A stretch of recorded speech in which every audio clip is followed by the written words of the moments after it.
Hello everyone, কি খবৰ আপোনালোকৰ? আশা কৰো সকলো ভালে আছে। Welcome back to Ankuran এচিএস academy. আমি আমাৰ PIQ সেশনটো কন্টিনিউ কৰি ৰাখিম। আজি সোমবাৰ, সো এটা নতুন কোৱেশ্চন লৈ আহিছো, নতুন সপ্তাহ নতুন কোৱেশ্চন, ঠিক আছে নে? সো আজি আমাৰ আসামৰ সিনেমাৰ ওপৰত লৈ আহিছো। আহক আজি কোৱেশ্চনটো পঢ়ো, পলম নকৰো। সো কোৱেশ্চনটো হৈছে চামেলি মেম সাহেব is a 1975 Indian Assamese romantic drama film. A love story set in the tea estate in Assam between a British tea estate owner and a local tea garden worker. The film was based on a famous story by Niraj Chaudhary, which was starred by A. George Baker and Binita Borgohai as leads, B. George Baker and Binita Borgohai as leads, C. Tom George and Binita Borgohai as leads, D. George Baker and Mohini Borgohai as leads. এইটো হল আপোনাৰ option A part. দেখিছে না কোৱেশ্চনটো অলপ বেলেগকে আহিছে আৰু option আৰু next আৰু ডাইৰেক্টেড বাই 1 নীৰজ চৌধুৰী, 2 ভূপেন হাজৰিকা, 3 জাহ্নু বৰুৱা, 4 আব্দুল মজিদ। সো এই এনসাৰটো দিয়া আগত মই আপোনাক অলপ চামেলি মেম সাহেবৰ কথা কৈ লওঁ। মই পেনটো চেঞ্জ কৰি লৈছো ৰ'ব। সো আহক আমি কোৱেশ্চনটো কথা পাতো, ঠিক আছে নে? আহক। সো চামেলি মেম সাহেবখন হ'ল এখন অসমীয়া মুভি, ঠিক আছে?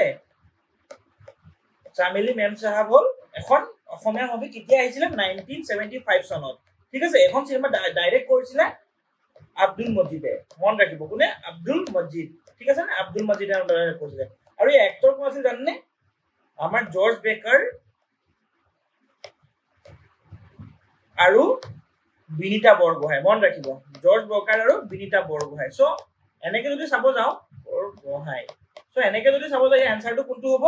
আমাৰ এইটো অপশন এ, জৰ্জ বেকাৰ এণ্ড বিনীতা বৰগোহাঁই আৰু Abdul Majid. So A and 4 এনসাৰটো কোনটো হ'ব? A and 4 option A answer right হ'ব, ঠিক আছে? সো এৰ এনসাৰটো ৰাইট হ'ব, ঠিক আছে? আৰু এৰ লগত কি আছে? আমাৰ এৰ লগত আছে 2। ভূপেন হাজৰিকাটো কৰা নাই। ভূপেন হাজৰিকা এই চিনেমাখনৰ মিউজিক ডাইৰেক্ট কৰিছে, মন ৰাখিব। এই চিনেমাখনৰ মিউজিক ডাইৰেক্টৰ কোন আছিলে? ভূপেন হাজৰিকা, ঠিক আছে? মিউজিক ডাইৰেক্টৰ কোন আছিলে? আমাৰ ভূপেন হাজৰিকা। মন থাকিবনে? ভূপেন হাজৰিকা। কেতিয়া ৰিলিজ হৈছিলে? এখন ৰিলিজ হৈছিলে আমাৰ 1975 চনত, ঠিক আছে? সো কোৱেশ্চনটো মই এনেকে এনালাইসিস কৰি দিলো, কিন্তু মই আপোনাক এটা কাম কৰো, আব্দুল মজিদৰ বিষয়ে অকমান কৈ দিওঁ, ঠিক আছে? আব্দুল মজিদ, ঠিক আছে? আব্দুল মজিদৰ বিষয়ে অলপমান মই আপোনাক চমুকে কৈ দিওঁ, ঠিক আছে? তেওঁ জন্ম হৈছিলে আমাৰ যোৰহাটত 1931 চনত, ঠিক আছে? 1931ত তেওঁ জন্ম হৈছিলে, ঠিক আছে?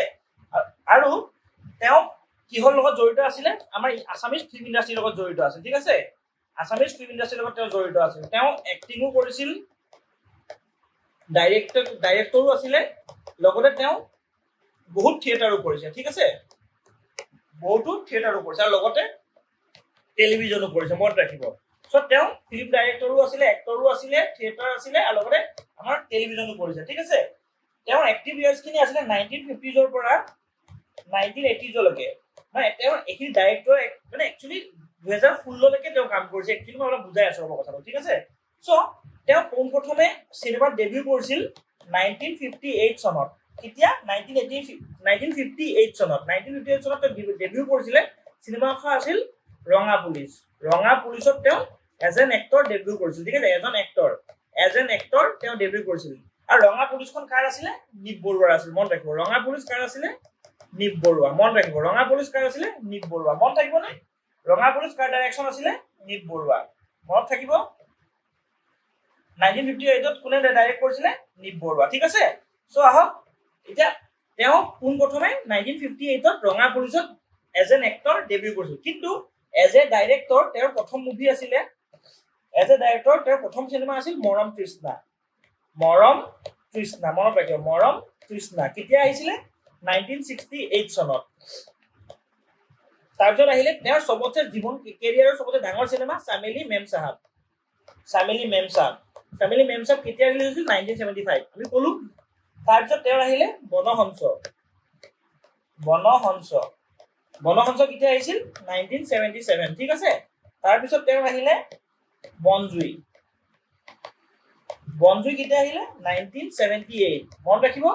তাৰপিছত পুনাকন এখন বুলি এখন চিনেমা আহিলে তেওঁৰ, সেইখন আহিলে 1981 চনত, ঠিক আছে নে? আৰু লগতে তেওঁ এখন 2016টো চিনেমা ডাইৰেক্ট কৰিছিল, 2016 চনত। চিনেমাখনৰ নাম 7 নম্বৰৰ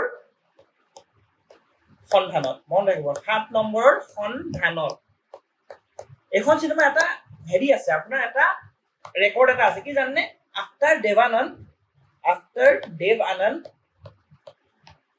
তেওঁ মানে তেওঁ সেকেন্ড ওল্ডেষ্ট যোনে এখন চিনেমা ডাইৰেক্ট কৰিছে মনত ৰাখিব আফটাৰ দেৱ আনন্দ তেওঁ he was the second oldest to direct a movie সবতছে ওল্ডেষ্ট আছিল দেৱ আনন্দ তেওঁ মানে আমাৰ আব্দুল মজিদতকে বুঢ়া বয়সত চিনেমা ডাইৰেক্ট কৰিছে কিন্তু আমাৰ যদি এজ এ হল সেকেন্ড চাব যাওঁ 7 নম্বৰ সন্ধানখনত তেওঁ এজ এ ডাইৰেক্টৰ তেওঁ সেকেন্ড ওল্ডেষ্ট আছিল মানে আমাৰ ইণ্ডিয়াৰ ভিতৰত ঠিক আছে নে বুজি পালে তেওঁ এটা এৱাৰ্ড পাইছিলে বিষ্ণু ৰাভা এৱাৰ্ড মনত ৰাখিব বিষ্ণু ৰাভা এৱাৰ্ড পাইছিল তেওঁ ঠিক আছে বিষ্ণু ৰাভা এৱাৰ্ড পাইছিল মনত ৰাখিব ঠিক আছে নে তেওঁৰ কিছুমান ফেমাস প্লেজ আছে ঠিক আছে ফেমাস প্লেজ কেইখনৰ নাম কৈছো ফেমাস প্লেজ ঠিক আছে যেনেকে বঞ্চিত তাৰপিছত ধূলি মাকতি আৰু কিহাত মনত ৰাখিব এই তিনিখন তেওঁৰ প্লেজ হয় ঠিক আছে লগতে তেওঁৰ এখন বহুত বেছি পপুলাৰ টিভি চিৰিয়েল এখন আছিল বহুত বেছি পপুলাৰ টিভি চিৰিয়েলখন কি জানেনে নামঘৰীয়া মনত ৰাখিব নামঘৰীয়া বহুত বেছি পপুলাৰ টিভি চিৰিয়েল তেওঁৰ নামটো হ'ল নামঘৰীয়া ঠিক আছে বুজি পালে নে আপুনি এইখিনি বুজি পালে তেওঁ কি এৱাৰ্ড পালে বুজি পালে আপোনাক দুটামান ইম্পৰ্টেণ্ট কথা কৈ দিওঁ মই আমাৰ যে এইখন চামেলি মেমচাপ এখন আমাৰ বাংলা ভাষাটো বনাইছে লগতে হিন্দী ভাষাটো বনাইছে ঠিক আছে বাংলা ভাষাটো বনাইছে আৰু হিন্দী ভাষাটো বনাইছে মনত ৰাখিব বাংলা ভাষাত বনালে আমাৰ চামেলি মেমচাপ বুলিয়ে বনালে কি চামেলি মেমচাপ বুলিয়ে বনালে তাত এখন চিনেমা ডাইৰেক্ট কৰিছিলে কোনে চামেলি মেমচাপ বুলিয়ে বনালে আৰু এখন ডাইৰেক্ট কৰিছিলে ইন্দ্ৰসেন কোনে ইন্দ্ৰসেন মনত ৰাখিব ইন্দ্ৰসেন কেতিয়া কৰিছিল 1978 ইন্দ্ৰসেনে কৰিছিল আৰু লিড ৰলত আছিলে জৰ্জ বেকাৰ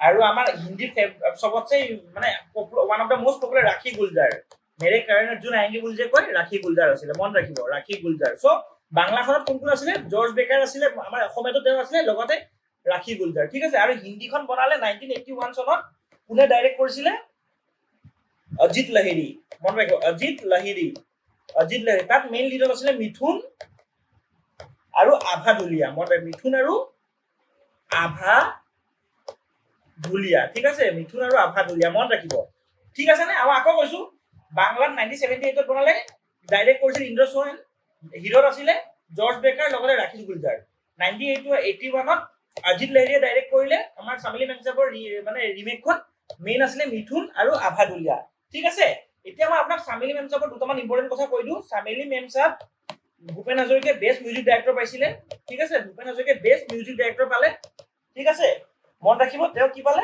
বেষ্ট মিউজিক ডাইৰেক্টৰ পালে চামেলি মেমচাপৰ কাৰণে মানে 1975 নেশ্যনেল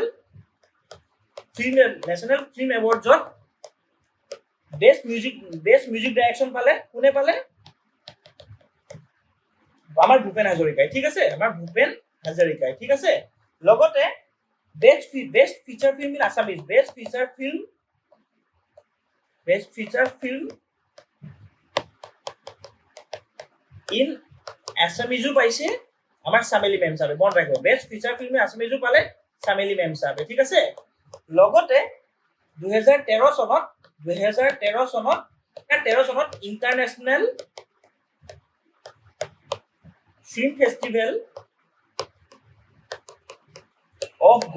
অফ ইণ্ডিয়া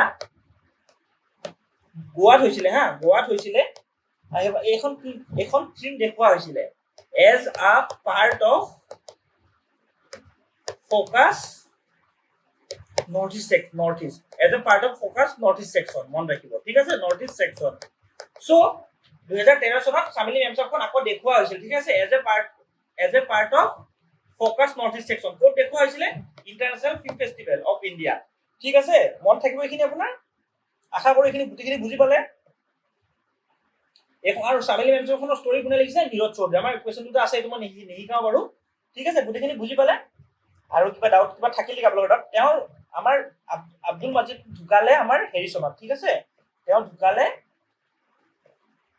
2017 চনত 23 ছেপ্টেম্বৰত তেওঁৰ নিধন হয় ঠিক আছে 23 ছেপ্টেম্বৰ মনত থাকিব তেওঁ অসমৰ চিনেমাৰ কাৰণে বা অসমৰ কালচাৰেল জগতৰ কাৰণে বহুত বেছি ডাঙৰ এজন মানুহ আছিলে তেওঁ বহুত মানুহে ৰেছপেক্ট কৰিছিল তেওঁ বহুত ভাল এক্টৰ আছিলে লগতে ভাল ডাইৰেক্টৰ আছিলে আশা কৰোঁ আপোনালোকে আজিৰ কুৱেশ্যনটো গোটেইখিনি বুজি পালে কাৰণ Chameli Memsaab is one of the most important movie in Assamese film history ঠিক আছে আৰু আজিকালি দেখিছেনে পুৰণা দিনৰ চিনেমাৰ কথা আহে চ' আপোনালোকে যিমান পাৰে পুৰণা ধৰণৰ চিনেমাবোৰ চাব ঠিক আছে নে আশা কৰোঁ গোটেইখিনি আপোনালোকে বুজি পালে আজি ভিডিঅ'টো ইমানতে সামৰিছোঁ ধন্যবাদ